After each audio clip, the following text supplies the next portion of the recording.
কোথায় সেই দুর্বিনীত অহংকারী স্বৈরাচার যারা আমার জমিনের উপরে, আমার মানুষের উপরে রাজত্ব চালিয়েছে? তারা আজকে কোথায়? কোথায় সেই অহংকারীরা? আল্লাহ পাক সেদিন যে বলবেন, সেদিন তো বলবেন, কিন্তু দুনিয়ার মাঝেও স্বৈরাচার যারা, অহংকারী যারা, তাদের শাস্তি পৃথিবীর বুকেও দেন, আর সেদিন তো দিবেনি। কত স্বৈরাচার আমরা দেখলাম, কত অহংকারী দেখলাম, যাদের তর্জনী হেননে লক্ষ কোটি কোটি মানুষ উঠত আর বসত। তাদের জিল্লাতির সঙ্গে আল্লাহ রব্বুল আলামিন কতজনকে বিদায় করে দিলেন। ফুলের মালা নিয়ে কুলাতে পারে নাই, পা থেকে শুরু করে গলা পর্যন্ত ফুলের মালা দিয়া ডুবাই দিল ভক্তরা। আবার আল্লাহ রব্বুল আলামিন এমন শাস্তি দিলেন, ফুলের মালার পরিবর্তে জুতার মালা নিয়ে জেলের মধ্যে ঢুকাইয়া দিলেন। ঠিক কিনা গণ? অহংকারী আর স্বৈরাচার যারা হয়, আল্লাহ পাক এভাবে তাদের দৃষ্টান্ত দেখিয়ে দেন। আমরা কত দেখলাম, 9 বছরের রাজা, 10 বছরের সাজা। পৃথিবীর বুকে যারা অহংকার করে, যারা স্বৈরাচার হয়, আল্লাহর আইনকে যারা বৃদ্ধাঙ্গুষ্টি প্রদর্শন করে, আল্লাহ পাক তাদের জমিনেও দেখান। এখানে চূড়ান্ত ফয়সালা আল্লাহ করেন না, আসল ফয়সালার জায়গা তো আছেই, তবে এখানে নমুনা দেখায় দেন। কিন্তু মুশকিল হচ্ছে, ইতিহাসের সবচাইতে বড় শিক্ষা হলো, ইতিহাস থেকে মানুষেরা শিক্ষা গ্রহণ করে না। একজনে যে কাম করে বিপদে পড়ে, আর একজন এসে আবার সেই পথেই অগ্রসর হয়, নিশ্চিত মৃত্যুর পথে। আমার বন্ধুগণ, আল্লাহ পাক বলছেন, সেই দিন আমার রাজত্ব হবে, আর কারো রাজত্ব হবে না। وَكَانَ يَوْمًا عَلَى الْكَافِرِينَ عَسِيرًا। আর ওই দিনটা, ওই কিয়ামতের দিন হবে কাফেরদের জন্য সবচাইতে কঠিন। সবচাইতে কঠিন হবে কাদের জন্য? কাফেরদের জন্য। কাফের কারা? কাফের হচ্ছে তারা যারা নাকি আল্লাহর আইনকে অস্বীকার করেছে, আল্লাহকে অস্বীকার করেছে, আল্লাহর আইনকে অস্বীকার করেছে। ওরা কি? কাফের। ক্ষমতায় যারা থাকে, ক্ষমতার মোহে চতুর্দিকে অন্ধকার দেখে, মনে করে আমার পতন আর হবে না। কিন্তু তোমাকে বুঝিবে যে গোকুলে বাড়ি শেষে। গাড়ির চাকা সব সময় উপরে থাকে না। গাড়ির চাকা সব সময় উপরে থাকলে গাড়ি তো চলবেই না। গাড়ির চাকা ঘোরে বলেই তো গাড়ি চলে। সুতরাং এই উপরে, তোমার চাকা উপরে এখন আছে বলে, তোমার দলের চাকা উপরে আছে বলে যারা মানুষের উপরে জুলুম করছো, আলেমদেরকে ধরতেছো, মুসল্লিদেরকে ধরে ধরে জেলে ঢুকাচ্ছ, সময় আসবে এমন ইন্দুরের গর্ত অপমানা পালাবার জন্য। ওরা আমাদের বলে আমরা নাকি ধর্মের নামে রাজনীতি করি, বলে না? আমরা নাকি ধর্মের নামে রাজনীতি করি। আমি বলি, ধর্মের নামে আমরা রাজনীতি করি না, আমরা ধর্মীয় রাজনীতি করি। কথাটা বুঝে আসছে কিনা? ধর্মের নামে রাজনীতি তো সেই ব্যক্তি করে 1996 সনের নির্বাচনের আগে যিনি মাথায় পট্টি বেঁধেছিলেন, যিনি শপথ গ্রহণের সময় হাতে তসবিহ পড়েছিলেন, ধর্মের নামে রাজনীতি তিনি করেছেন। আজ অনেকগুলি ডিগ্রি পেয়েছেন তিনি, অনেকগুলি ডিগ্রি পেয়েছেন। কয়টা? মুখস্থ হয়ে গেছে আপনাদের। শকুনেরা, শকুন যদি গরুর গোশত কিনে খাওয়া লাগতো, 80 টাকা কেজি দরে শকুনে এত গোশত কিনা খাইতে পারতো না। লেখাপড়া করে যদি ডিগ্রি নেওয়া লাগতো, এত ডিগ্রি কপালে জুটতো না। পয়সা দিয়া ম্যানেজ করা ডিগ্রি। কিন্তু 9টা নিলে কি হবে? আসল ডিগ্রিটা এখনো বাকি আছে। আসল ডিগ্রি কোনটা? নির্বাচনের আগে পট্টি বেঁধে তসবিহ নিয়ে গোটা জাতিকে যে সফলভাবে প্রতারণা করতে আপনি পেরেছিলেন, মহাপ্রতারক হিসেবে সেই ডিগ্রি আগামী নির্বাচনের মোক্ষম সময় জনগণ আপনার গলায় পরায় দেবে। দেশের ভাগ হয়ে গেছে দুটো শিবির, বোঝাই যাচ্ছে। একদিকে ভারতের পা চাটা গোলাম, নাস্তিক, মোরতাদ শ্রেণীর বুদ্ধিজীবী, এবং তাদের মদতপুষ্ট সরকার, আর একদিকে ইসলামী শক্তি, ইসলামী দল আর দেশপ্রেমিক জাতীয়তাবাদী শক্তি। একদিকে হিমালয় পাহাড় আর একদিকে সূচো ইঁদুর। আজ আমাকে কথা বলতেই হবে ইনশাআল্লাহ, কারণ আগামীতে আবার আপনাদের সাথে দেখা হবে কিনা আমি জানি না। কথা বলতেই হবে। বসেন, কেউ দাঁড়িয়ে থাকবেন না। আমি দেখতে পাচ্ছি বাংলাদেশের ভাগ্য আকাশে উত্তর গগনে কালো মেঘ জমা হয়েছে। ঝড়ের পূর্বাভাস লক্ষ্য করছি। যদি মোকাবেলা করতে না পারেন সক্ষম ভাবে, এমন অন্ধকার গাঢ় কালো অমাবস্যার রাত আসতে পারে যার সুবে সাদে খাওয়া অসম্ভব। সুতরাং আপনারা কি কাপুরুষের মতো কাফের মুশরিকদের গোলামি করে মরতে চান? বিড়ালের মতো 500 বছর বেঁচে থাকার কোনো লাভ নাই। সিংহের মতো 1 ঘন্টা বাঁচতে চাই। আমাদেরকে বলা হয় সাম্প্রদায়িক উস্কানিমূলক কথা নাকি আমি বলি। পত্রপত্রিকা দিছে না তারা? সাম্প্রদায়িক উস্কানি কথা। সাম্প্রদায়িক উস্কানিমূলক কথা বলি, সেই জন্যই বোধহয় শত শত মুসলিম আমাদের কাছে এসে মুসলমান হয়। মানুষে আর বোকা বানানো যাবে না। যাবে কি? আর বোকা বানানো যাবে? তারপর বলছে কি? এরপরে বলছে, আমাকে বলছে রাজাকার। শুনে রাখো চট্টগ্রামের লক্ষ লক্ষ জনতা, পার্লামেন্টে যখন আমাকে এই কথা বলা হয়েছিল, আমার পার্লামেন্টের কলিগ জাফরুল্লাহ চৌধুরী সাহেব বসে আছেন এখানে। হ্যাঁ, জাফরুল ইসলাম চৌধুরী বসে আছেন পাশে। প্রধানমন্ত্রী সুদ্ধা, অন্তত 3 শতাধিক পার্লামেন্টের সম্মানিত সদস্যরা সেদিন বসা। 1997 সনের বাজেট বক্তৃতা যখন আমি করতেছিলাম, ডক্টর কুদরতে খোদা, নাম রাখছে কুদরতে খোদা, আসলে গজবে খোদা। এই লোকটি নাস্তিক, ইসলামের চূড়ান্ত দুশমন। তার প্রণীত শিক্ষা ব্যবস্থার যখন সমালোচনা করছিলাম, ট্রেজারি বেঞ্চ থেকে আমাকে বলা হলো রাজাকার। আমি আমার সমস্ত শক্তি একত্রিত করে বলেছিলাম, শুধুমাত্র হিন্দুস্তানের রাজাকারেরাই আমাকে রাজাকার বলতে পারে। আমি বলেছিলাম 1973 সন পর্যন্ত আমি বাংলাদেশের কোন রাজনৈতিক দলের নেতা এবং কর্মী ছিলাম না। আমি রাজাকার নই। আমাকে রাজাকার বলে যদি তাকেও প্রমাণ করতে না পারে, 10 কোটি টাকার মানহানি মামলা দায়ের করব। আমার এই বক্তব্য সারা দুনিয়া শুনেছে। পার্লামেন্টে আমার এই বক্তব্য রেকর্ড হয়ে আছে। সেদিন 3 শতাধিক পার্লামেন্ট মেম্বারের কেউ আমার চ্যালেঞ্জ গ্রহণ করেন নাই। যে কোনো ব্যক্তি পার্লামেন্টে গিয়ে আমার বক্তৃতা দেখে আসতে পারেন। এরপরে 1997 সনের 7ই অক্টোবর দৈনিক জনকণ্ঠ পত্রিকা যখন আমার বিরুদ্ধে লিখলো, সেই পত্রিকায় সাইদির ওপেন চ্যালেঞ্জ 8ম পাতা, 1997 7ই অক্টোবর, এত বড় 2 কলমে হেডিং। সেখানে আমি বলেছি, বাংলাদেশের সকল সাংবাদিক, গোয়েন্দা বিভাগ, বাংলাদেশের সকল বুদ্ধিজীবীকে আমি আমার পিরোজপুরে আমন্ত্রণ করছি।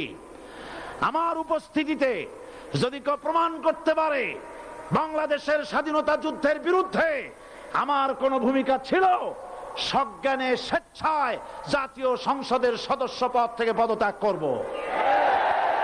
3 বছর পার হয়ে গেছে, আজ পর্যন্ত কেউ এই চ্যালেঞ্জের মোকাবেলা করে নাই। সুতরাং আমাকে যারা রাজাকার বলবে, তারা পিতৃ পরিচয়হীন অবৈধ সন্তান। 1971 সনের, শোনো মুসলমানেরা, 1971 সনের কোন কাদা সাইদির গায়ে লাগে নাই। আমাকে রাজাকার বলে জনগণ থেকে বিচ্ছিন্ন করবা, জনগণ থেকে আমারে বিচ্ছিন্ন করা যাবে না। কারণ এই জনগণ আমার জন্য আসে না, এই জনগণ আসে আল্লাহর কোরআনের জন্য।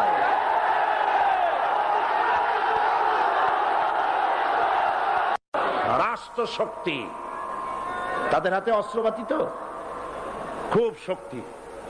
আর যারা একবার ক্ষমতায় যায় ওরা মনে করে এই ক্ষমতা থেকে আমাদেরকে কেউ নামাইতে পারবে না। বিংশ শতকের শ্রেষ্ঠ মুজাদ্দিদ আল্লামা সৈয়দ আবুদুল্লাহ মওদুদী রাহমাতুল্লাহ আলাইহি তিনি এক জায়গায় লিখেছেন, স্বৈরাচারীরা তার পতনের সমস্ত ছিদ্র বন্ধ করে, কিন্তু একটা ছিদ্র বন্ধ করতে পারে না, মনের ভুলে সে ছিদ্রটা থেকেই যায়, যেই ছিদ্র দিয়ে আসলে তার পতনটা হবে। ক্ষমতায় গিয়ে মনে করে চিরকাল ক্ষমতায় থাকবো। ভারতের প্রধানমন্ত্রী পণ্ডিত জওয়াহরলাল নেহেরু রাঁচি পাগলা গারদে গিয়েছেন, মেন্টাল হসপিটাল। পাগলেরা নেহেরুকে দেখে আশ্চর্য হয়ে গেছে, এত সুন্দর মানুষ, মাথায় কিস্তি টুপি, গায়ে শেরওয়ানি, মুসলমানি ড্রেসই আলাদা। যদিও তিনি হিন্দু ছিলেন, পরেছেন মুসলমানি ড্রেস। শেরওয়ানি কাদের পোশাক? কাদের পোশাক?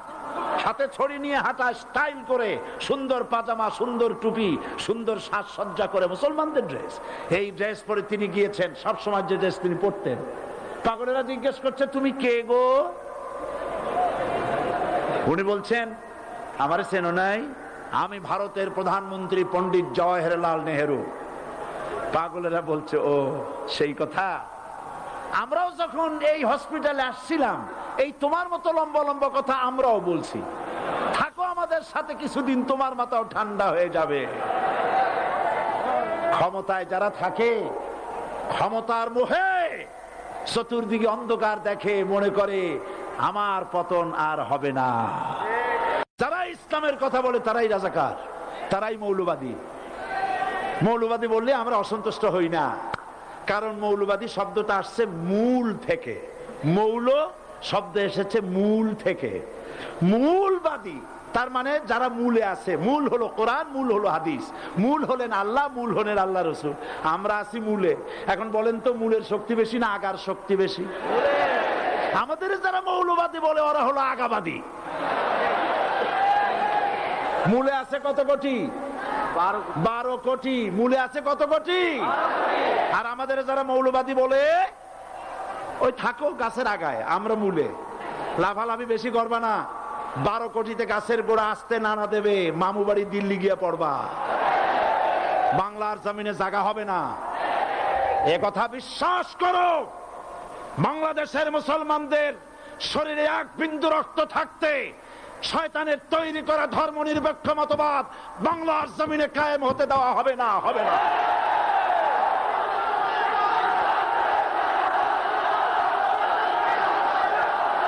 মুসা আলাইহিস সালাম কি ভয় পাইছিলেন?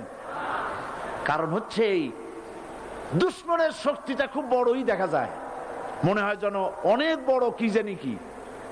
আল্লাহ পাক বলছেন, ইন্না কাইদাশ শায়তানে কানা দাঈফা। শয়তানের চক্রান্ত যতই তুমি মনে করো অনেক ষড়যন্ত্রের জাল বিস্তার হয়ে আছে, আল্লাহ কয় কিছুই না, দাঈফা অত্যন্ত দুর্বল। আল্লাহ পাক বললেন ধরো। মুসা আলাইহিস সালাম সাপ ধরলেন, সঙ্গে সঙ্গে লাঠি হয়ে গেল। ফিরআউন বরদাস্ত করলো না, রাষ্ট্রশক্তির পক্ষ থেকে আক্রমণ শুরু হলো। অপরাধ কি? মুসা আলাইহিস সালামের অপরাধ কি? কি অপরাধ? মাশাআল্লাহ, বুঝতে পেরেছেন। অপরাধ হচ্ছে তিনি বলেছেন লা ইলাহা, জোরে বলেন লা ইলাহা ইল্লাল্লাহ। এই কালেমাকে আজ আমরা ভিক্ষার বুলি বানাইছি। এটা হলো সার্বভৌমত্বের বুলি, এটা হচ্ছে আল্লাহ পাকের সার্বভৌমত্বের কথা। আজ আমরা মানুষের কাছে আমরা শুনি, মানুষেরা ভিক্ষা চায়, লা ইলাহা ইল্লাল্লাহ, এক মুঠ চাউল দেন, লা ইলাহা ইল্লাল্লাহ 10 খান পাই দেন। এই হচ্ছে কালেমার জিকির। আবার কেউ কেউ জিকির করতেছে লা ইলাহা আস্তে, ইল্লাল্লাহ জোরে, এমন জোরে কলব সাফ করে, কলব তাতে থাকলেও পারে গেলেও পারে। এই কালেমার যার এর আঘাত পয়গম্বররা মেরেছেন। হযরত মূসা আলাইহিস সালাম যখন বলেছেন লা ইলাহা ইল্লাল্লাহ, এই ধাক্কা ফেরাউন বরদাশত করতে পারে নাই। দরিয়ায় নীলের ভিতরে আল্লাহ পাক ডুবাইয়ে শেষ করে দিয়েছেন, দেন নাই? হযরত মূসা আলাইহিস সালাম তার উম্মতেরা দরিয়ার পাশে বসে দ্বীনি কথাবার্তা বলতেছেন। এমন সময় ফেরাউন, তার শত্রু হচ্ছে মূসা আলাইহিস সালাম। শত্রু কেন? মূসা কি ফেরাউনের পাকা ধানে মই দিয়েছে নাকি? বলেন আপনারা। তার হালের গরু পিটায় মারছে নাকি? অপরাধ হলো তিনি আল্লাহর জমিনে আল্লাহর আইন প্রতিষ্ঠার কথা বলেছেন। এই শুধুমাত্র এই অপরাধে ফেরাউন তার দলবল নিয়ে 3 দিক থেকে আক্রমণ করেছে। মূসা আলাইহিস সালামের উম্মতেরা ভয় পেয়ে গেছেন। তারা বলছেন ইন্না লামুদরাকুন, আমরা পাকড়াও হয়ে গেছি। 3 দিকে সাড়াশি আক্রমণ, 3 দিকে শত্রু, একদিকে দরিয়া, পালাবার রাস্তা আছে? হযরত মূসা আলাইহিস সালাম ভয় পেয়ে গেলেন, সারেন্ডার করলেন না। হযরত মূসা আলাইহিস সালাম বললেন কাল্লা, কখনো নয়, ভয় পাওয়ার কোনো কারণ নাই। রব্বি সায়াহদিন, অবশ্যই আমার রব আমার জন্য রাস্তা করে দিবেন। ভয় পাইও না, আমার রব রাস্তা করে দিবেন। আল্লাহ রাব্বুল আলামিন হযরত মূসা আলাইহিস সালামকে অর্ডার করলেন, হাতের লাঠি দিয়া দরিয়ার উপরে আঘাত করো। হযরত মূসা আলাইহিস সালাম দরিয়ার উপর আঘাত করলেন। রাস্তা ছিল দরকার একটার, এক বাড়িতে আল্লাহর হুকুমে লাঠি দিয়ে একটি আঘাত করার সঙ্গে সঙ্গে হযরত মূসার তার সঙ্গী সাথী দরিয়া পার হওয়ার জন্য দরিয়ার মধ্য দিয়ে আল্লাহ 12টা রাস্তা পয়দা করে দিলেন। সে আল্লাহ আছে না নাই? এত আসতে বলেন কেন? ভয় পাওয়ার কারণ আছে?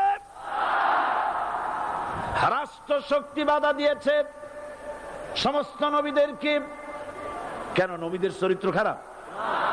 জোরে বলেন, নবীদের চরিত্র খারাপ?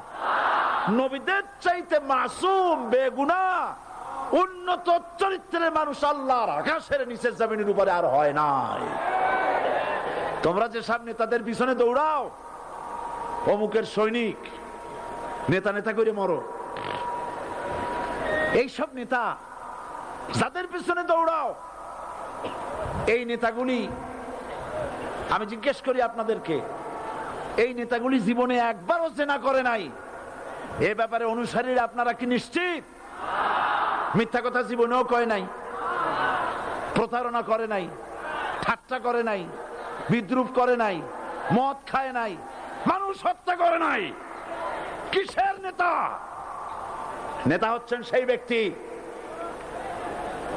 যিনি বলেছেন, ও আমার স্ত্রীরা, ও আমার সাহাবীরা, রাতের আধারে আমার মধ্যে যা আচরণ দেখতে পাও, দিনের আলোতে আমার মধ্যে যা দেখতে পাও, সবগুলি খুলে খুলে মানুষের কাছে বলে দাও।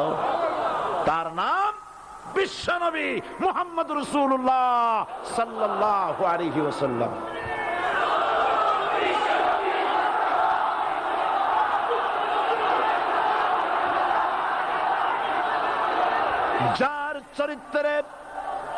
যার চরিত্রের সার্টিফিকেট আল্লাহ রাব্বুল আলামিন নিজে দিচ্ছেন, ওয়া ইন্নাকা লাআলা খুলুকিন আযীম। নবী হে, উন্নত চরিত্রের উপরে আপনি প্রতিষ্ঠিত। সুবহানাল্লাহ। কে সার্টিফিকেট দিচ্ছেন? আযীম, আযীম। আরবিতে চওড়াকে বলা হয় আরিদ, গভীরতাকে বলা হয় আমিক। কত প্রশস্ত, যা মাপার কোনো ফিতা নাই, কত গভীর, যা মাপার কোনো যন্ত্র নাই, এইটাকে আরবিতে বলা হয় আজিম। সুবহানাল্লাহ বলতে ইচ্ছে করে না? ও নবী, তোমার চরিত্র এমন যা মাপার মতো যন্ত্র পৃথিবীতে নাই। এই সার্টিফিকেট দিলেন কে? সমস্ত নবীরাই চরিত্রবান। নবীরা মাসুম বেগুনাহ, সুবহানাল্লাহ বিহামদিহি। সেই নবীরা মার খান নাই? খেয়েছেন কিনা বলেন? কারা মেরেছে? রাষ্ট্র শক্তি। কারা মেরেছে? কারণ নবীরা বলেছেন লা ইলাহা ইল্লাল্লাহ। পড়েন সবাই, লা ইলাহা ইল্লাল্লাহ। আপনিও যদি নবীদের মতো সাহাবীদের মতো বুঝা এই কলেমার দাওয়াত দেন, বাধা আসবেই। বোঝাবুঝির ব্যাপার, বুঝতেই সারলো। কত মাহফিল হয় বাংলাদেশে, হয় না? কোনো বাধা নাই, ঠিক কিনা? কত পূজা হয়, পার্বণ হয়, গান হয়, থিয়েটার হয়, গুনাগার বিবির গান হয়, কত কিছু হয়। কোনো বাধা আছে? তাফসীরের মাহফিলে বাধা। কারণ ওরা বুঝতে পেরেছে এ তাফসীরের মাহফিলে গাজীর গীত হয় না, এ তাফসীরের মাহফিলে আল্লাহর সার্বভৌমত্ব কায়েমের আন্দোলন চলে।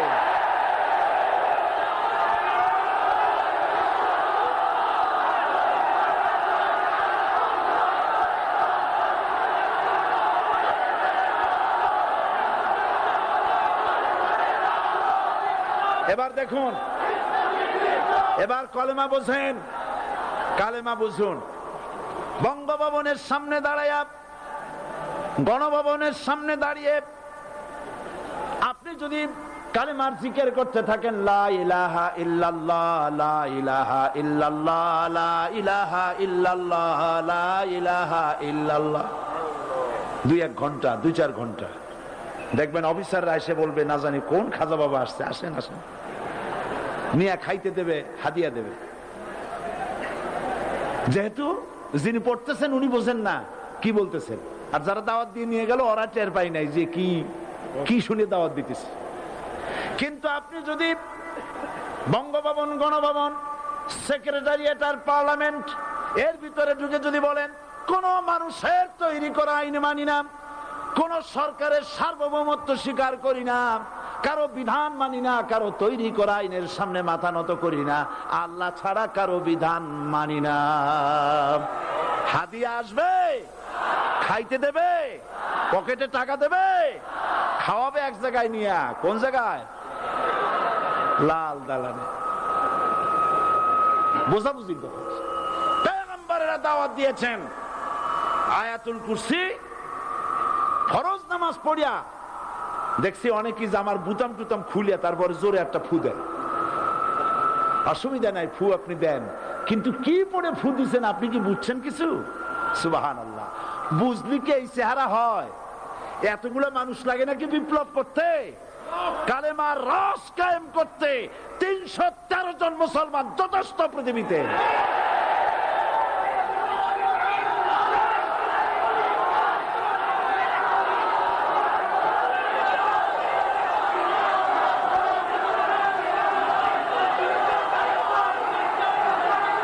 আল্লাহ পাক কোরআনে কারীমের মধ্যে আল্লাহ পাক বলেছেন, এমন একজন নবী পাঠাই নাই, ইয়া হাসরাতান আলাল ইবাদ, বান্দার উপরে আফসোস। আহারে, কে বলতেছেন? আমার আল্লাহ। বলেন আমার আল্লাহ। তিনি আফসোস করছেন, আফসোস। একজন পয়গম্বর এমন পাঠাইলাম না, একজন রাসূল পাঠাইলাম না যার সাথে এরা ঠাট্টা করে নাই, বিদ্রুপ করে নাই, পাগল বলে নাই, মারে নাই।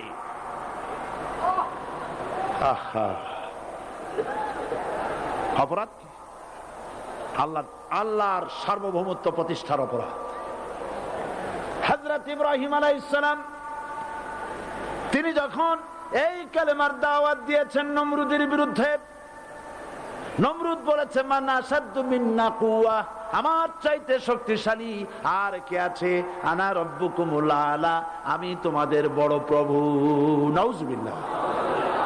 কই থেকে একটা তুমি বলছো লা ইলাহা ইল্লাল্লাহ, আমি তো ইলাহ। হযরত ইব্রাহিম আলাইহিস সালামকে কালেমার দাওয়াত পেশ করার অপরাধে অগ্নিকুণ্ডের ভিতরে ফালাবার ব্যবস্থা হয়ে গেছে।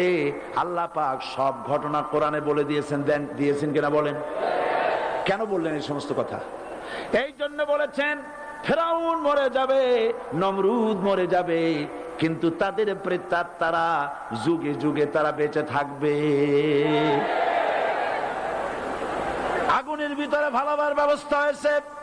আল্লাহ পাক বলে দিয়েছেন, আমার রাস্তায় যদি চেষ্টা করো, জিহাদ করো, আমার সাহায্য তোমরা পাবে। ওয়া কানা হাক্কান আলাইনা নাসরুল মুমিনিন, মুমিনদেরকে সাহায্য করা আমি আল্লাহর জন্য ওয়াজিব। সুবহানাল্লাহ বলবেন না? আলহামদুলিল্লাহ বলবেন না? আমার জন্য ওয়াজিব মুমিনদেরকে সাহায্য করা। ইব্রাহিম আলাইহিস সালামকে আগুনে ভালানো হচ্ছে। হযরত জিবরাইল বলেন, ইব্রাহিম তোমাকে আগুনের ভিতরে ফালানো হতেছে, আমার কাছে সাহায্য চাও, আমি তোমারে বাঁচায় দেব। হযরত ইব্রাহিম আলাইহিস সালাম তিনি বললেন, জিবরাইল আমার পরীক্ষা চলতেছে, আমাকে ডিস্টার্ব করো না, আমি তোমার কাছে সাহায্য কেন চাইব?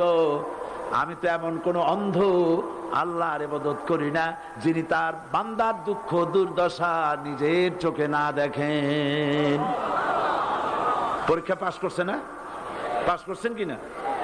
হযরত ইব্রাহিম বলেন, শোনো জিবরাইল, আমি যদি আগুনের ভিতরে পড়ে যাই আর আগুনে পুড়ে যদি ভস্ম হয়ে যায়, আমার আল্লাহ যদি এতে খুশি হন, তাহলে আমি আমার রব্বুল আলামিনকে খুশি করার জন্য এভাবে 1000 বার পুড়তে আমি রাজি আছি।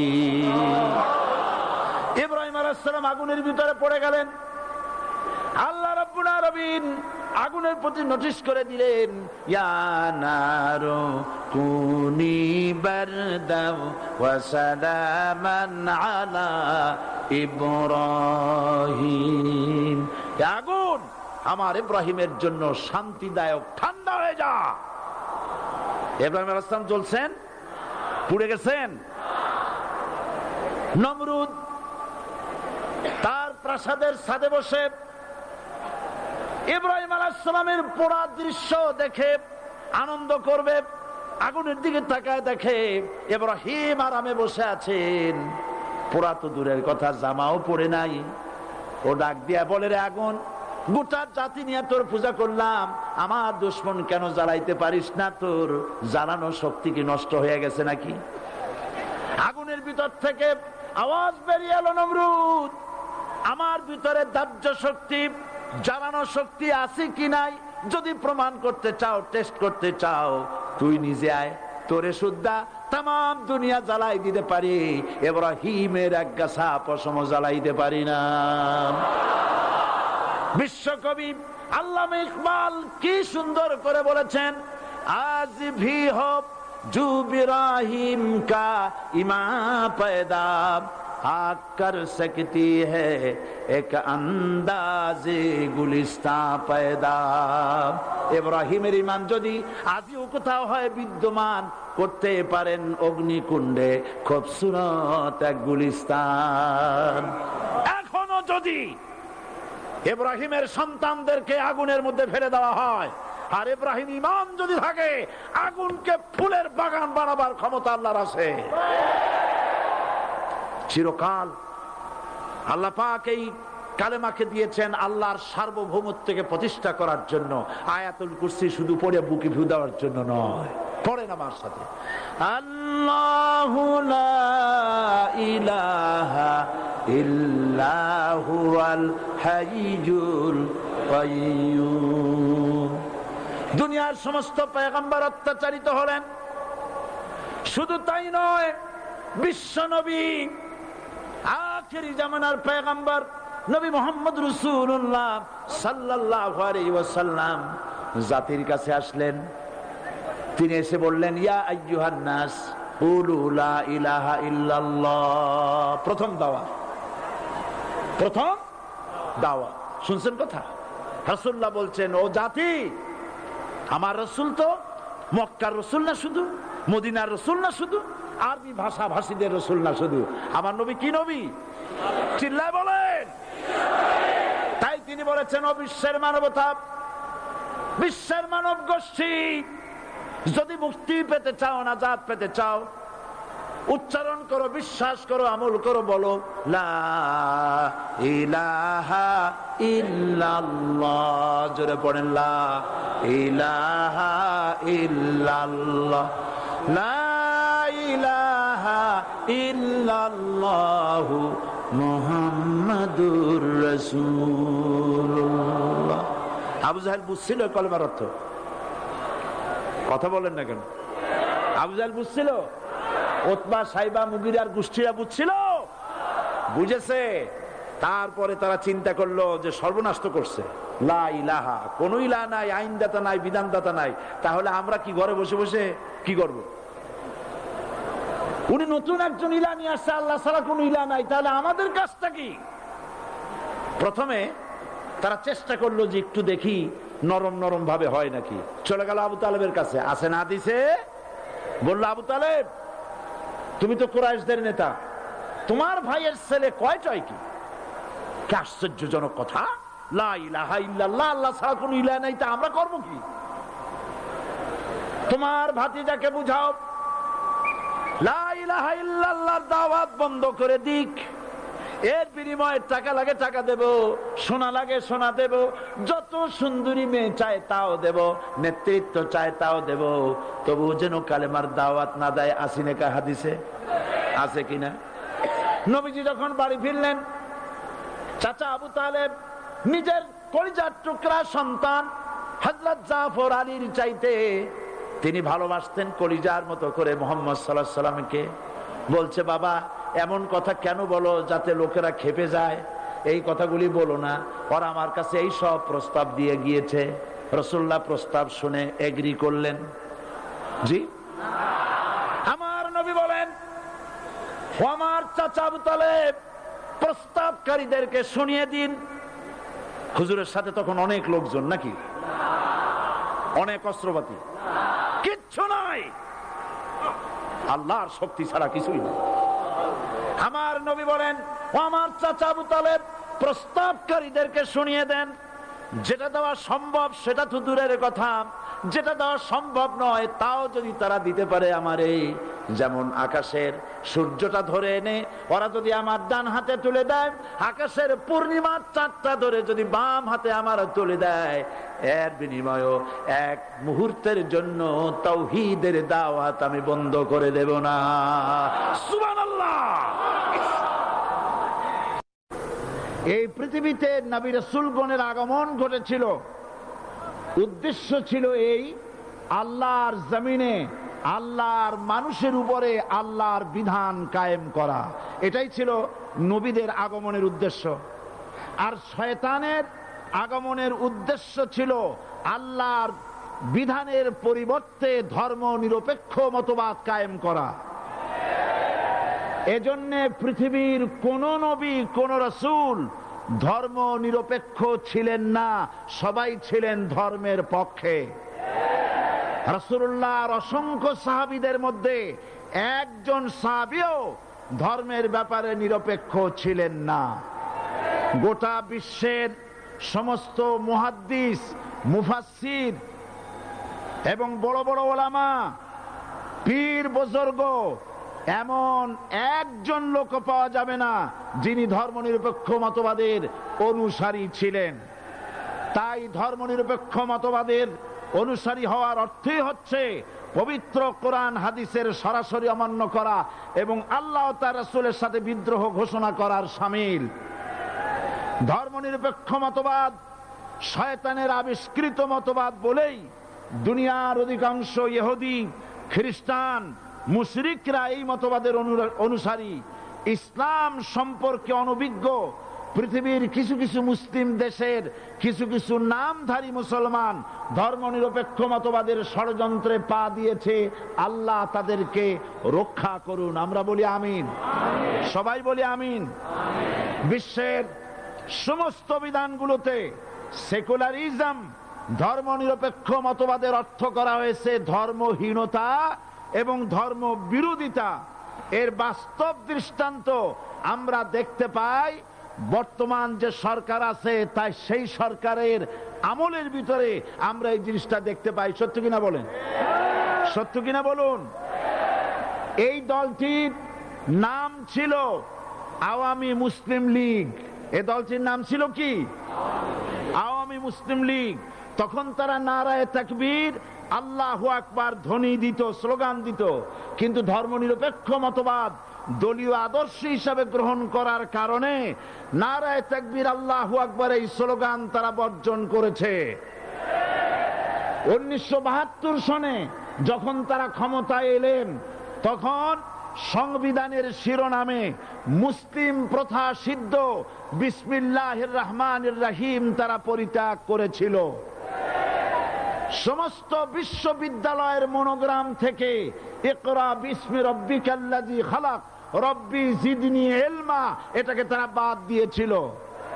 সলিমুল্লাহ মুসলিম হল এই নাম থেকে মুসলিম শব্দ বাদ দিয়েছিল। নজরুল ইসলাম কলেজের নাম থেকে ইসলাম শব্দ বাদ দিয়ে শুধু নজরুল কলেজ করেছিল। এগুলি অসত্য না সত্য?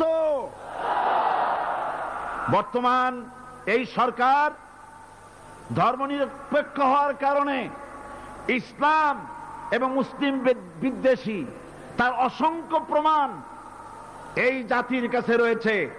দেশের শ্রেষ্ঠ সন্তান হচ্ছে আলেম ওলামা, পীর বুজুর্গ। বলেন সুবহানাল্লাহ। দেশের শ্রেষ্ঠ সন্তান পীর মাশায়েখ আলেম ওলামাদের বিরুদ্ধে কোন জায়গায় কোন দুর্ঘটনা ঘটলেই তাদেরকেই দায়ী করা হয়। হরকুতুল জিহাদ, লাদেন বাহিনী, তালেবান নাম করে আলেমদেরকে গ্রেফতার করে এই সরকার পুলিশ দিয়ে নির্যাতন করেছে সরকার।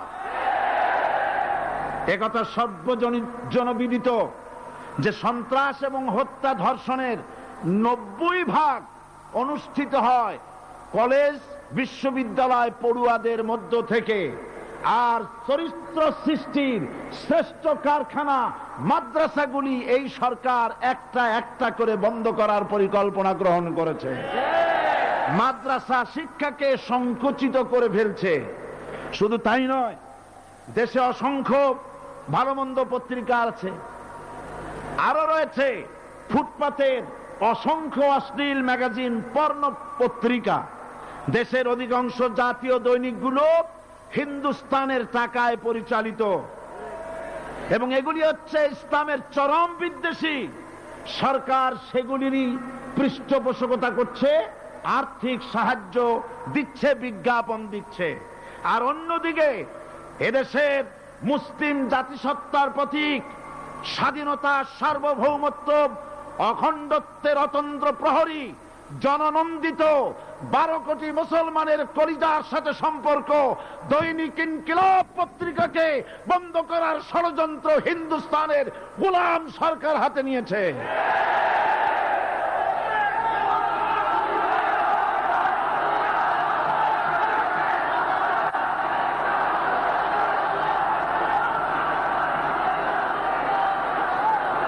সরকার বস্তুনিষ্ঠ সাংবাদিকতায় ভয় পায়, ইসলামের পক্ষে কথা লিখলে ভয় পায়।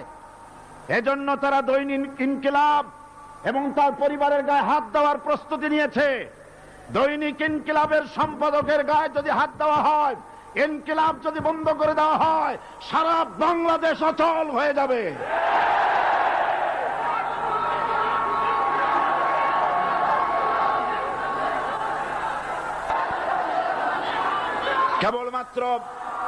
কেবলমাত্র ইসলামী রাষ্ট্র ব্যবস্থাই পারে হত্যা, ধর্ষণ, চুরি, ডাকাতি, জেনা, ব্যভিচার থেকে রক্ষা করে একটি সন্ত্রাসমুক্ত সমৃদ্ধ একটি বাংলাদেশ উপহার দিতে পারে কেবলমাত্র ইসলামী রাষ্ট্র ব্যবস্থা।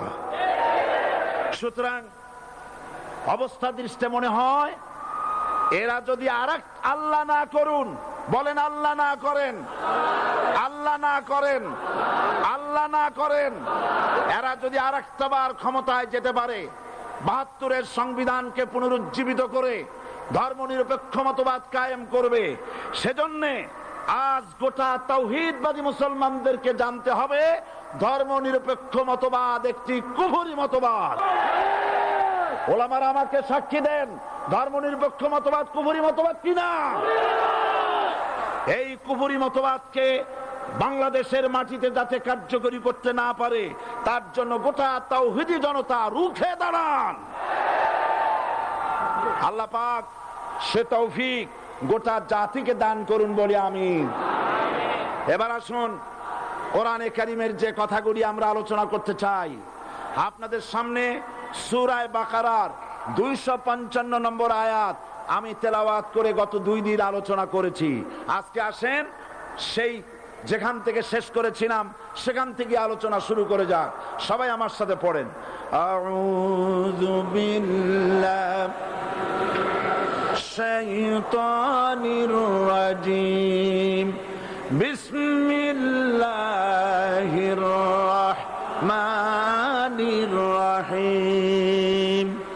আল্লাহু লা ইলাহা ইল্লা হুয়াল হাইয়ুল কাইয়্যুম, লা তাখুযুহু সিনাতুন ওয়ালা নাওম, লাহু মা ফিস সামাওয়াতি ওয়া মা ফিল আরদ, মান যাল্লাযী ইয়াশফা'ু ইনদাহু ইল্লা বিইذনিহি, ইয়ালামু মা বাইনা আইদিহিম ওয়া মা খালফাহুম ওয়া লা ইউহিতুনা বিশাইইন মিন ইলমিহি ইল্লা বিমা শাআ, وسع كرسيه السماوات والأرض ولا يؤوده حفظهما وهو العلي العظيم صدق الله العظيم। আমি এই সূরার এই আয়াতের আলোচনা করতে গিয়ে আপনাদের সামনে বলেছিলাম কোরআন শরীফের সর্বশ্রেষ্ঠ আয়াত হচ্ছে হাদিস অনুযায়ী কোন আয়াত? আয়াতুল কুরসি। আল্লাহ পাকের সার্বভৌমত্বের পরিচয় এই আয়াতে কারিমার মধ্যে আল্লাহ পাক দিয়েছেন। গত 2 দিন আমরা আল্লাহ পাকের সার্বভৌমত্ব এবং তার পরিচয় সম্পর্কে আলোচনা করেছি। আজকে সামনের দিকে আমরা এগোতে থাকবো যতদূর আলোচনা করা যায়। আল্লাহ পাক বলছেন, আল্লাহু লা ইলাহা ইল্লা হুয়াল হাইয়ুল কাইয়্যুম। আল্লাহ হচ্ছেন তিনি যিনি ছাড়া কোনো ইলাহ নাই। লা ইলাহা ইল্লাহু, তিনি ছাড়া কোনো ইলাহ নাই, সার্বভৌমত্বের মালিক কেউ নাই। এই যে লা ইলাহা, কোনো ইলাহ নাই, আমরা কালেমার মধ্যে এই কথাটা বলি। আমাদের কালেমায়ে তাইয়্যিবা আমরা কি উচ্চারণ করি? লা ইলাহা ইল্লাল্লাহু মুহাম্মাদুর রাসূলুল্লাহ। জোরে পড়েন, লা ইলাহা ইল্লাল্লাহ, লা ইলাহা ইল্লাল্লাহু মুহাম্মাদুর রাসূলুল্লাহ। লা ইলাহা, কোন ইলাহ নাই। এই দাওয়াত দিয়েছেন দুনিয়ার সমস্ত পয়গম্বর। এটা কি শুধু রাসূলুল্লাহর দাওয়াত ছিল? সমস্ত নবীদের স্লোগান ছিল একটা। সমস্ত নবীদের স্লোগান ছিল কয়টা? সবাই বলুন, কি সেই স্লোগান? লা ইলাহা ইল্লাল্লাহ। কোরআন শরীফের ভিতরে ইলাহ শব্দ 147 বার এসেছে। লা ইলাহার অর্থ যদি এই হয়, কোন উপাস্য নাই আল্লাহ ছাড়া, কোন মাবুদ নাই আল্লাহ ছাড়া, মুহাম্মদ সাল্লাল্লাহু আলাইহি ওয়াসাল্লাম আল্লাহর প্রেরিত রাসূল, তাহলে তো এত ঝঞ্ঝাট হওয়ার কথা ছিল না। আপনারা বলেন, নবীরা যখনই এই দাওয়াত দিয়েছেন লা ইলাহা ইল্লাল্লাহ, তখন সংঘর্ষ হয়েছে কিনা? হয়েছে কিনা? বাধা আসছে কিনা? তাহলে এই কথাটা কি যার কারণে এরকমের বাধা আসে? লা ইলাহা ইল্লাল্লাহ, এর চাইতে বিপ্লবাত্মক, এর চাইতে রিভলিউশন সৃষ্টিকারী কথা আল্লাহর আকাশের নিচে জমিনের উপরে আর একটাও হতে পারে না। লা ইলাহা ইল্লাল্লাহ। ইলাহ শব্দের অর্থ শুধু উপাস্য আর মাবুদ নয়। ইলাহ শব্দের অর্থ হচ্ছে আইনদাতা। ইলাহ শব্দের অর্থ হচ্ছে শাসনকর্তা, ইলাহ শব্দের অর্থ হচ্ছে বিধানদাতা। তো লা ইলাহা যখন একটি লোক ঘোষণা করে, তার অর্থ দাঁড়ায় কোনো আইনদাতা নাই, বিধানদাতা নাই, শাসনকর্তা নাই, কারো আইন মানি না, বিধান মানি না, শাসন মানি না, আল্লাহ ছাড়া। কে ছাড়া? আল্লাহ ছাড়া। এই কালেমার দাওয়াত যখন পয়গম্বরেরা দিয়েছেন, তখন 3 শ্রেণীর লোকেরা বাধা দিয়েছে। বলেন কয় শ্রেণী? সবাই বলেন। 3 শ্রেণীর লোকেরা বাধা দিয়েছে, লক্ষ্য করুন। 1 নম্বরে বাধা দিয়েছে রাষ্ট্র শক্তি। 1 নম্বরে বাধা দিল কারা? 2 নম্বরে বাধা দিয়েছে ধনাঢ্য ব্যক্তিবর্গ। 3 নম্বরে বাধা দিয়েছে যারা কায়েমি স্বার্থবাদী ধর্মীয় শক্তি। এই 3টি শ্রেণী সমস্ত নবীদেরকে বাধা দিয়েছে। সেই বাধা অতীতে যারা দিত, এখন আর দেয় না নাকি? এখনো দেয়। দেখুন, এই কালেমার দাওয়াত হযরতে মূসা আলাইহিস সালামকে যেদিন আল্লাহ পাক প্রথম ওহী দিলেন, এই দাওয়াত শুধু রাসূল দেন নাই, আল্লাহ পাক বলছেন প্রত্যেক নবী তার জাতিকে এই দাওয়াত দিয়েছেন। কি? আল্লাহ রাব্বুল আলামিন বলেন, সকল নবী তার কওমকেই বলে দাওয়াত দিয়েছেন, ইয়া কওমি ইবুদুল্লাহা মা লাকুম মিন ইলাহিন গায়রু। হে সম্প্রদায়, আল্লাহ ছাড়া কোনো ইলাহ নাই, তার ইবাদত করো, তারই দাসত্ব করো, তার গোলামি করো। আল্লাহ পাক মূসা আলাইহিস সালামকে যখন নবুয়াত দিলেন, প্রথম যে ওহী এলো, প্রথম ওহীটাই ছিল ইন্নানি আনাল্লাহ লা ইলাহা ইল্লা আনা ফা'বুদনি ওয়া আকিমিস সালাতা লিযিকরি। নিশ্চয়ই আমি আল্লাহ, আমি ছাড়া কোনো ইলাহ নাই, আইনদাতা নাই, বিধানদাতা নাই, সুতরাং আমার দাসত্ব করো এবং আমার শরণার্থে নামাজকে প্রতিষ্ঠা করো। মূসা আলাইহিস সালামকে আল্লাহ পাক ওহী দিয়ে তাকে পাঠালেন। কোথায় পাঠালেন? আল্লাহ পাক বলেন, ইযহাব ইলা ফিরআউনা ইন্নাহু তাগা। গোটা কওম নাফরমান, আল্লাহর আইন কেউ মানছে না। গোটা কওমের কাছে না পাঠাইয়া আল্লাহ পাক সর্বপ্রথম মূসা আলাইহিস সালামকে দাওয়াত নিয়ে কার কাছে পাঠালেন? ফেরাউনের কাছে। কারণ ফেরাউন হচ্ছে রাষ্ট্রশাসক। ফেরাউন কি? রাষ্ট্রশাসক। নিচের পানি পাহাড়ের উপরে যায় না, উপরের পানি না নিচের থেকে উপরে যায়? উপরে পানি নিচে আসে। সুতরাং দেশ যারা চালায়, এই লোকগুলি যদি ভালো হয়, গোটা দেশ ভালো হয়। আর সমস্ত মানুষটা যদি, রাষ্ট্র যিনি পরিচালনা করেন, এই লোকগুলি যদি খারাপ হয়, গোটা দেশ খারাপ হতে বাধ্য।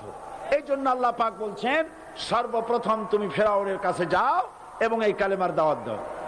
হযরতে মূসা আলাইহিস সালাম ফেরাউনের কাছে গেলেন আর দাওয়াত দিলেন, ফেরাউন পড়ে নাও, লা ইলাহা ইল্লাল্লাহ। একটি কথা আপনাদের মনে রাখতে হবে, দুনিয়ার কোন ফেরাউন, কোন নমরুদ, কোন সাদ্দাত, কোন হামান কেউ বলে নাই যে আমি আল্লাহ, আমি রাজ্জাক, আমি খালেক, আমি পৃথিবীর সৃষ্টি করেছি। কথা কেউ বলেছে? কেউ বলে নাই। কি বলেছে তারা? ফেরাউন বলেছে, মা আলিমতু লাকুম মিন ইলাহিন গায়রি, আমি তো জানি না আমি ছাড়া আরো কোন ইলাহ আছে, এ কথা আমার জানা নাই, সুতরাং আমি হচ্ছি ইলাহ, আর তুমি বলছো লা ইলাহা। তার মানে হচ্ছে ওই সময় পয়গম্বরেরা, আল্লাহর নবীর সাহাবীরা, তারা জানতেন যে আমরা কিসের দাওয়াত দেই, আর যারা শুনতো তারাও বুঝতো কিসের দাওয়াত শুনতেছি। আজ আমার দেশে একই কালেমার দাওয়াত দেওয়া হয়, কিন্তু মানুষেরা বুঝতে পারে না কি শুনতেছি। ভাষা জানার ব্যাপারে, বোঝার ব্যাপারে হলো আসল বিষয়। এটা বুঝাতে গিয়ে আমি মাঝে মধ্যে একটা দৃষ্টান্ত দেই এভাবে। একজনের একটা রেশনের দোকান ছিল, সেই দোকানে তার একটা ময়না পাখি ছিল। আর ময়না পাখিকে কথা শেখানো যায়, সেটা তো আপনারা জানেন। জি, ময়নাকে শিখাইছে যে লাইন করুন, এক এক করে আসুন। ময়না এই কথা শিখেছে। সকালবেলায় যখন রেশনের দোকানে ভিড় পড়ে গেছে, তখন ওই পাখি খাঁচার মধ্যে বসে বলছে, লাইন করুন, এক এক করে আসুন। একদিন খাঁচার দরজা খোলা পেয়ে পাখি উড়ে গিয়ে গাছের ডালে বসেছে।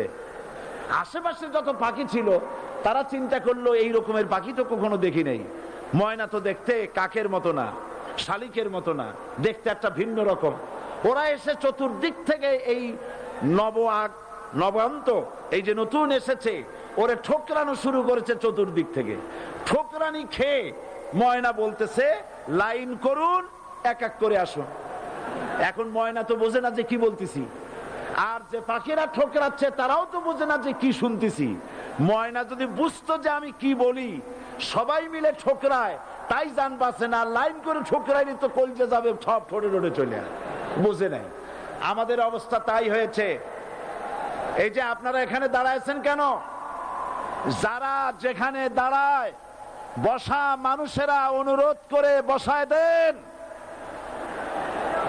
এত বড় বিশাল মাহফিলে আপনি দাঁড়ায়া কোন মানুষকে কষ্ট দিবেন না, জায়েজ নাই।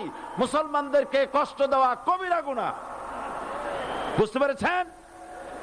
যে যেখানে দাঁড়িয়েছে আপনারা বসা মানুষেরা তাদেরকে বসায় দেন। এত বড় বিশাল মাহফিলে আপনি দাঁড়ায়া কোন মানুষকে কষ্ট দিবেন না, জায়েজ নাই। মুসলমানদেরকে কষ্ট দেওয়া কবিরা গুনাহ। বুঝতে পেরেছেন? যে যেখানে দাঁড়িয়েছে আপনারা বসা মানুষেরা তাদেরকে বসায় দেন। সুতরাং এই কালেমার দাওয়াত যখন হযরতে মুসা আলাইহিস সালাম দিলেন, ফেরাউন বলল, আমি তো জানি না যে আমি ছাড়া আরো কোন ইলা আছে, আইনদাতা তো আমি, তুমি নতুন কোথা থেকে আইনদাতা নিয়ে আসছো? ফেরাউন বলছে, দেখো, আমারে বাদ দিয়া যদি অন্য কাউকে ইলা বলে তুমি মানো, আর সেই শিক্ষা যদি যে জাতিকে দাও, তাহলে আমি তোমাকে ধরে লাআজআলান্নাকা মিনাল মাসজুনিন, আমি তোমাকে কারারুদ্ধ করব, আমি তোমাকে জেলখানায় ঢুকিয়ে দেব। রাষ্ট্র শক্তি প্রথম বাধা দিল কারা? বলেন সবাই। সেই বাধা কি ওখানে শেষ হয়েছে না এখনো আছে? আছে কিনা জোরে বলেন। আমি তোমাকে জেলখানায় ঢুকাবো। হযরত মুসা আলাইহিস সালাম বলেন, ফেরাউন রে, জেলের ভয় আমি করি না, আমাকে জেলের ভয় দেখায়া লাভ নাই। আমি আল্লাহ পাকের পয়গম্বর হযরত মুসা আলাইহিস সালাম। ফেরাউনের দলবল আছে, লোক লস্কর আছে, তার অস্ত্রের অভাব নাই। আল্লাহ রাব্বুল আলামিন মুসা আলাইহিস সালামের কাছে একটা অস্ত্র দিয়া দিলেন। দিছিলেন কিনা? দিছিলেন কিনা? আল্লাহ পাক হযরত মুসা কি বলেছেন, ওয়া মা তিলকা বিয়ামিনিকা ইয়া মুসা, মুসা রে তোমার হাতে ওটা কি? মুসা আলাইহিস সালাম বললেন, এটা লাঠি। আল্লাহ পাক বললেন, ফেলে দাও লাঠি। লাঠি ফালায় দিলেন। কি হয়ে গেল? হিয়া হাইয়াতুন তাসআ। কি জিনিসের দাওয়াত মানুষের সামনে কোরআন পেশ করেছে? তাহলে বলতে হয় যে দাওয়াতটা দিয়েছে সর্বপ্রথম, সে দাওয়াতের নাম হচ্ছে ঈমান। সে দাওয়াতের নাম ঈমান। বিস্তারিত কথা আমি সামনে বলবো। তো আমি এখন যে জিস্ট সাংবাদিক ভাইদের জন্য বলতে চাই সেটা হলো এই, যে মুমিন ব্যক্তির নিকট ইসলামের সর্বপ্রথম দাবি হচ্ছে ঈমান। আর এই ঈমান আল্লাহ এবং তার রাসূলের পেশকৃত কতগুলি বিষয়ের প্রতি নিঃশর্ত বিশ্বাসের নাম হচ্ছে ঈমান। শুধু নামাজ, রোজা এবং উমরা পালনের মাধ্যমে ঈমানের দাবি পূরণ হয় না। জীবনের সকল দিক এবং বিভাগে আল্লাহ এবং রাসূলের পূর্ণাঙ্গ নিঃশর্ত আনুগত্যই ঈমানের দাবি। এর বিপরীত আচরণের নাম মুনাফিকি বা কুফরি। আমাদের দেশে দুর্ভাগ্যজনকভাবে, অত্যন্ত দুর্ভাগ্যজনকভাবে রাষ্ট্রীয় পৃষ্ঠপোষকতায় ঈমানের বিপরীত কার্যক্রম শুরু হয়েছে। যেমন আগুনকে সম্মান প্রদর্শন করা, ভাস্কর্যের নামে যত্রতত্র মূর্তি নির্মাণ করা, মানুষের প্রতিকৃতি ছবি স্থাপন এবং তাতে মাল্যদান করে মাথা নিচু করে সম্মান প্রদর্শন করা, কপালে তিলক পরা, হিন্দুয়ানি কায়দায় বর্ষবরণ করা, বসন্ত মেলা, পৌষ মেলা, ভালোবাসা দিবসের নামে বেহায়াপনা, মঙ্গল প্রদীপ জ্বালানো ইত্যাদি বাঙালি সংস্কৃতির নামে যা কিছুই করা হচ্ছে তার অধিকাংশই দ্বীন এবং ঈমানের সাথে আদৌ সঙ্গতিপূর্ণ নয়।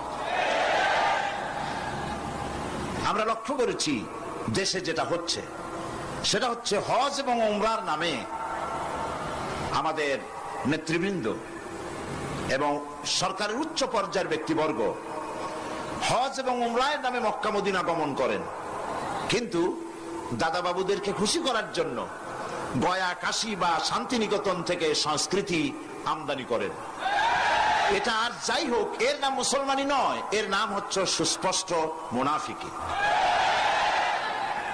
এখন অবস্থা দৃষ্টে যা আমরা দেখতে পাচ্ছি তা হলো এই, ধর্মনিরপেক্ষতার নামে ইসলামের ইতিহাস, ঐতিহ্য, সংস্কৃতি চিরতরে মুছে ফেলার জন্য মারাত্মক ষড়যন্ত্র চলছে। আরেকটি বিষয় হলো, দেশে জনগণের নিকট তাওহীদের ধারণা স্পষ্ট না থাকার কারণে শিরক আর বেদাত মারাত্মক আকার ধারণ করেছে।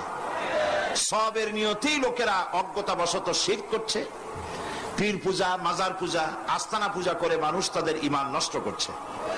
অন্যদিকে সাধারণ মানুষের অজ্ঞতার সুযোগ নিয়ে স্বার্থান্বেষী মতলববাজ কিছু লোক নিজেদেরকে অলি সম্রাট, সুফি সম্রাট, হুসনাক সম্রাট ইত্যাদি দাবি করে ইসলামের বিকৃত ব্যাখ্যা দিয়ে জনগণকে বিভ্রান্ত করছে। তাসাউফের মতো মহান এবং পবিত্র বিষয়টিকে ব্যবসার হাতিয়ার বানিয়ে ওরস শরীফ, গোসল শরীফ, নরস শরীফ, খসরস শরীফ এর নামে কুল্লু শরীফ করে মুসলমানদেরকে বিভ্রান্ত করছে। এমত অবস্থায় প্রত্যেক মুসলমান নরনারীকে ইসলামের সর্বপ্রধান এবং সর্বপ্রথম দাবি ঈমানকে কোরআন এবং হাদিসের আলোকে বুঝে নিতে হবে এবং এর দাবি পঙ্খুনাপঙ্খ রূপে মুসলমানদের মেনে চলতে হবে। এই হলো আজকের বক্তৃতার সারাংশ আমি সাংবাদিক ভাইদের জন্য তুলে ধরলাম। কোরআনে কারীমের মূল দাওয়াত হচ্ছে ঈমান। সেই কথাটি কোরআনে কারীম থেকে আল্লাহ পাক বলছেন। আমরা চাই পৃথিবীতে শান্তি চাই আর আখিরাতে মুক্তি চাই। কয়টা জিনিস চাই আমরা? বলুন, কয়টি জিনিস চাই? দুটি জিনিস। একটা চাই পৃথিবীতে শান্তি আর আখিরাতে মুক্তি। এই তিনটি জিনিস আমরা দাবি করি বা চাই। এখন এই শান্তি, দুনিয়ার শান্তি এবং আখিরাতের মুক্তি কিভাবে হবে সেজন্য আল্লাহ পাক বলছেন, ইয়া আইয়ুহাল্লাযীনা আমানু হাল আদুল্লুকুম আলা তিজারাতিন তুনজিকুম মিন আযাবিন আলীম তু'মিনুনা বিল্লাহি ওয়া রাসূলিহি ওয়া তুজাহিদুনা ফি সাবিলিল্লাহ وتجاهدون في سبيل الله بأموالكم وأنفسكم ذلكم خير لكم إن كنتم تعلمون صدق الله العظيم। আল্লাহ পাক বলছেন সূরা আস-সাফ, হে বিশ্বাসীরা, তোমরা যারা ঈমান এনেছো শোনো, আমি কি তোমাদেরকে এমন একটা ব্যবসার কথা বলবো না যে ব্যবসায় তোমাদেরকে জাহান্নামের কঠিন পীড়াদায়ক শাস্তি থেকে রক্ষা করবে? এমন একটি ব্যবসার কথা আমি কি তোমাদেরকে বলবো না? তার মানে হচ্ছে অবশ্যই আমি তোমাদেরকে এরকম একটি ব্যবসার কথা বলবো। সুবহানাল্লাহ বলেন। কিভাবে চললে পরে জাহান্নাম থেকে মুক্তি পাওয়া যাবে সে কথাটি আল্লাহ পাক গোপন রাখেননি, ওপেন সিক্রেট। তিনি তো বান্দাদেরকে এজন্য সৃষ্টি করেন নাই যে বান্দাগুলি তিনি সব জাহান্নামে দিবেন। তিনি তৈরি করেছেন মানুষকে হেদায়েত যেন তারা পায়, সেই জন্য আল্লাহ পাক তাকে জ্ঞান দিয়েছেন, নবী দিয়েছেন, কিতাব দিয়েছেন। আল্লাহ পাক বলছেন আমি অবশ্যই এমন একটা ব্যবসার কথা তোমাদেরকে বলবো। সেই ব্যবসাটা কি? تؤمنون بالله ورسوله وتجاهدون في سبيل الله بأموالكم وأنفسكم ذلكم خير لكم إن كنتم تعلمون। সেই ব্যবসাটা হচ্ছে, সেই ব্যবসার জন্য তিনটা পুঁজি লাগবে। কয়টা পুঁজি? একটা হচ্ছে ঈমান বিল্লাহ, আল্লাহর প্রতি ঈমান। আরেকটা হচ্ছে রাসূলের প্রতি ঈমান। আরেকটা হচ্ছে আল্লাহর রাস্তায় জিহাদ করা, মাল দিয়ে আর জান দিয়ে। এই তিনটি জিনিস। ঈমান আনা ফরজ। ঈমান আনা কি? আল্লাহর প্রতি ঈমান আনা কি? রাসূলের প্রতি ঈমান আনা কি? এবং আল্লাহ রাসূলের আইন প্রতিষ্ঠার জন্য জিহাদ করা কি? তিনটি জিনিসকে আল্লাহ পাক ফরজ করে দিয়েছেন। কে ফরজ করেছে? আসুন ধীরে ধীরে আমরা এই তিনটি বিষয় আলোচনা করি। ব্যবসার কথাটা আল্লাহ বললেন কেন? ব্যবসার কথাটা এই জন্য বলেছেন, এর মধ্যে দুটি কারণ আছে। একটা কারণ হলো এই যে মানুষেরা ব্যবসাটা বোঝে খুব ভালো, ব্যবসার দিকে মানুষের মনটা খুব আকৃষ্ট থাকে। অল্প কাজ করে যদি বেশি মুনাফা পাওয়া যায়, মিনিমাম লেবার ম্যাক্সিমাম প্রফিট, মানুষ দেখবেন লাফায় পড়বে সেই কাজের জন্য। মৌলানা এহতেশামুল হক থানভী রহমতুল্লাহ আলাইহি তার এক ওয়াজের মধ্যে বলেছেন, আমি শুনেছিলাম, তিনি বলেছেন কিয়ামতের দিন, এটা রূপক কথা, কোরআন হাদিস নয়, কিয়ামতের দিন এক ব্যক্তিকে উপস্থিত করা হবে, তাকে ফেরেশতারা জিজ্ঞেস করবে যে আল্লাহর বান্দা, তোমার তো নেক এবং পুণ্য, পুণ্য এবং পাপ, নেক এবং বদ দুটি জিনিসই সমান সমান।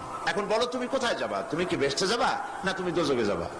লোকটি বলছে, সে লোকটি ছিল খুব বড় ব্যবসায়ী, সে বলছে ফেরেশতা ভাই, আমি দোজখও চিনি না বেহেশতও চিনি না, যেখানে গেলে আমার 2 পয়সা লাভ হবে সেইখানে আমি তোমায় আমারে পাঠাও। এর দ্বারা বোঝা যায় যে মানুষেরা ব্যবসার দিকে খুব বেশি আকৃষ্ট থাকে। যদি লস হয় দারুণ ভাবে মন খারাপ করে, একেবারে যায় অবস্থা হয়ে যায়। এই জন্য ব্যবসার কথা আল্লাহ তুলে ধরলেন যাতে করে মানুষের মনটা ব্যবসার কথা শুনে আকৃষ্ট হয়। এ হলো এক। 2 নম্বরে, ব্যবসা করতে শুধুমাত্র পুঁজি লাগে না, আরো অনেক কিছু লাগে। শুধু পুঁজি হলে কি ব্যবসা হয়? যদি শুধু পুঁজিতে ব্যবসা হয় তাহলে আপনারা চেষ্টা করেন না, 10 লাখ টাকা নিয়ে নামেন, ব্যবসা সম্পর্কে কোনো জ্ঞান নাই,